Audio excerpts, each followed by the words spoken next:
जौहर नमस्कार साथियों। पिछले दिन जेल कैंप की नेत्री निशा भगत को 6 सालों के लिए पार्टी से निष्कासित कर दिया गया है। आपको बताना चाहेंगे, दरअसल जयराम महतो को लेकर निशा भगत ने आपत्तिजनक टिप्पणी की थी। पिछले कई सालों से कुर्मी और कुर्मी समुदाय के लोगों को अनुसूचित जनजाति में शामिल करने की मांग। पिछले दिन झारखंड, उड़ीसा, बंगाल के कुर्मी और कुर्मी समुदाय के लोग जंतर मंतर में धरना प्रदर्शन में बैठे हुए हैं। निशा भगत कुछ चैनल में आकर जयराम महतो को घेरने का काम किया है। निशा भगत बता रही हैं कि जयराम महतो आदिवासी विरोधी नेता है। जयराम महतो औपचारिक रूप से कुर्मी और कुर्मी समुदाय के लोगों को समर्थन करते हैं।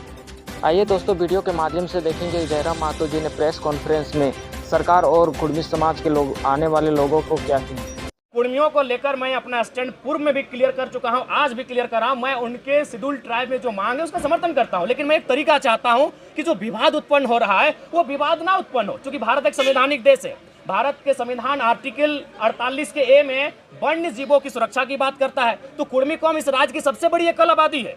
सबसे बड़ी एकल आबादी अगर इस राज्य की कोई है तो कुर्मी है। सबसे अगर शहादत की एक लंबी लिस्ट निकाली जाएगी तो आधी शहादत आपको कुर्मी कौम से दिखेगा। चाहे निर्मल महतो रहे, शक्तिनाथ महतो रहे, सुनील महतो रहे, ऐसे किस्से खत्म नहीं होंगे।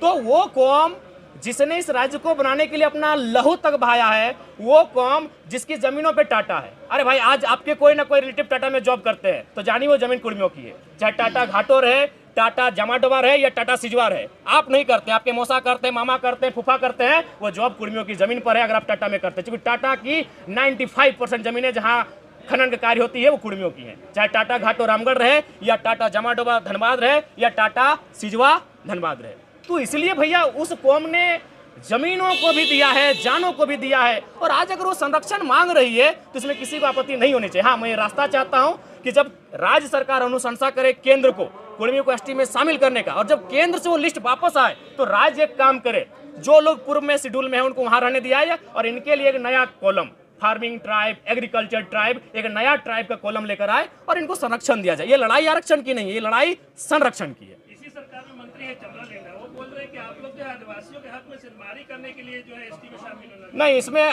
हक में उनको बोलिए इतिहास को पढ़े, अपने इतिहास को पुख्ता करें।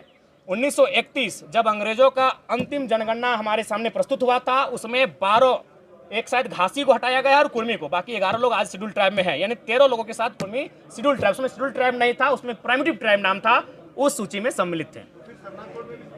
बिल्कुल, सरना कोड का हम बिल्कुल समर्थन करते हैं। एक आदिवासी कौम, चूंकि इस राज्य का निर्माण ही एक आदिवासी राज्य के रूप में हुआ है और आदिवासियों की भावना सरना धर्म कोड पे आधारित है, अतः उनका इस धर्म कोड की मांग को सरकार पुरजोर तरीके से लागू कराने के लिए पहल करे।